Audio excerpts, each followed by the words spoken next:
Good morning, witches. It's Melissa the Dreadful Mystic, and this week's topic is casting for yourself versus casting for others.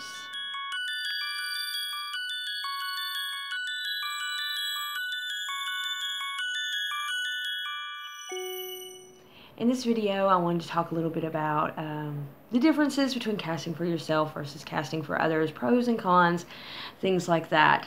So, starting out, on your witchcraft path, whichever tradition you choose to follow, if you choose to follow a tradition, we usually start out casting for ourselves. You know, we are our own guinea pigs in many ways when we first start practicing and getting involved in the craft. So casting for ourselves is what we know usually. It's our comfort level, our comfort zone, you know, and we know ourselves, or at least we should know ourselves better than we know anyone else. So there is a great degree of comfort in casting for yourself versus casting for other people. The thing I enjoy about casting, you know, for myself is that I know exactly what I want. I don't have to explain it to someone else, and there can be a lot of things lost in translation whenever you're explaining what you want to another practitioner to have them, you know, let's say cast for you. Excuse me. So to me, it's just a lot simpler because I know exactly what I want. I know the herbs that I like to use. I know the herbs that blend well with my own energies. I know exactly the exact parameters of the spell, what I want it to do specifically. And if I, let's say, ask another witch to cast for me, they might not have the same parameters and the same ideas that I do, even when I translate that to them, you know, when I explain to them, okay, this is exactly what I want. It's still going to be put through their own filter and their own perspective. So their perspective on what I want is still going to be slightly different than my own perspective. So casting, I enjoy casting for myself in that reason, and I also, or for that reason rather, and in that way. I also enjoy casting for myself because I enjoy casting. That's one of the reasons why I chose to start practicing witchcraft. There was just a call there that I couldn't deny, and casting spells was a huge part of that. So I enjoy it for that reason alone. You know, the most for that reason alone. I enjoy casting. I enjoy being a witch. So, casting for others, however, to me is something that I did not get involved in until I had cast for myself for quite a while. You know, I wanted to build up my experience before I started offering my services to other people, whether they be witches or mundanes, to cast for. I think that is important. I know for me it was very important. I did not want to mess anything up, you know, by lack of experience. Casting for others can be a lot of fun. You know, you get to help someone out that normally couldn't help themselves if you were casting for mundanes. Even if you're casting for witches, if they are not as experienced as you are and they just don't know exactly how to approach a spell. You know, it can be very educational for both of you, and it can be just a lot of fun. You know, that's a way you can be in service or of service to deities or whoever you work with that enhance your magic, that helps you to cast your spells, whether it be earth energy or spirits or ancestors or deity. You can return the favor, which I feel like is very important in exchange of energy, by helping someone else, you know, casting a healing spell for someone who is sick, you know, helping another witch cast for whatever they need. So it can be a beautiful act of giving back, you know, after you've reaped the rewards of casting for yourself and had successful spells come to fruition.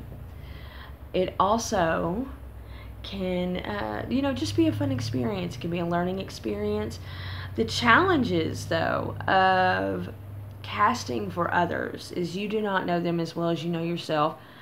When they relay something to you, they can say, well, this is what I want. And you have this idea in your mind of what they want, and when you go to cast this spell or give them the amulet or the mojo bag or whatever service you're providing for them, it sometimes is not what they actually had in mind. So that can be challenging, and disappointing for both parties. Also, casting for others, to me, there should always be some sort of exchange, whether it's money or services. It helps. To me, it helps the spell work because there is an exchange going on, and to me, the universe is all about balance. It's all about exchange. So when there's not an exchange, when you just cast for someone randomly or without a set exchange of energies, it doesn't, in my experience, work very well. And then there's also excuse me guys, I've got this cough thing going on. There is also their participation in casting for them. Whether you are dressing a candle and giving them a spell that you created for them to cast themselves, or you're giving them an amulet or a sachet or a mojo bag or a doll, whatever you're doing for them, usually there is some form of participation on their end, and unless they follow through with the instructions as given, it may not work the way they want it to. So that can become an issue. Not everyone can comprehend exactly what you're saying, not because they're just stupid or ignorant, because they have their own ideas of the way they want things to go. So there is that to contend with. But whenever you have that really wonderful moment of casting for someone, let's say they need a healing, and you are casting, you're performing whatever healing ritual you're going to perform on them or for them, or in a distance healing, it can be very beautiful. Not only are you helping them out for some sort of exchange, whether it's just, I appreciate all the blessings that I have, and I'm doing this in the name of such and such deity, or what have you, or they're paying you, or they're a long-term friend that you've invested a lot of energy exchange with. It can be a very soul-satisfying exchange of energies, and very beautiful.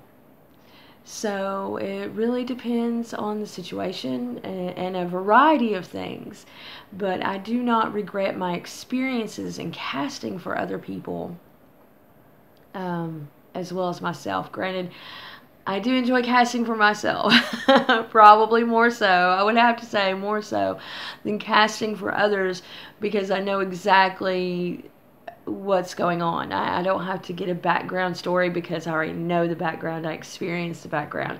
I know exactly what's going on. Whereas casting for others, you may not get the full story. It may be a fabricated story. You just never know. So it's definitely a risk in my mind, casting for others, and you have to decide on if it is a suitable risk for you. To me, there have been people I've turned down because I did not think the risk was suitable, or worth it. So truly, it is up to the practitioner. personally, I would recommend a experienced practitioner to try casting for other people at least a few times, just to have that experience, to find out if they like it, especially if you are considering opening up a business. And I'm not going to go into all the ethical arguments that there are for charging for services because there are a lot, but it's something I believe everyone should at least experience and see if they are comfortable with doing that. You know, sort of push your boundaries a little bit, step out of your comfort zone, and to at least have that experience. So anyway, that's it, guys. I hope you enjoyed it. If you have any comments, questions, anything like that, please do so in the comment section below, and I will get back to you as soon as possible. And thank you for watching. You'll have a fabulous day. Bye.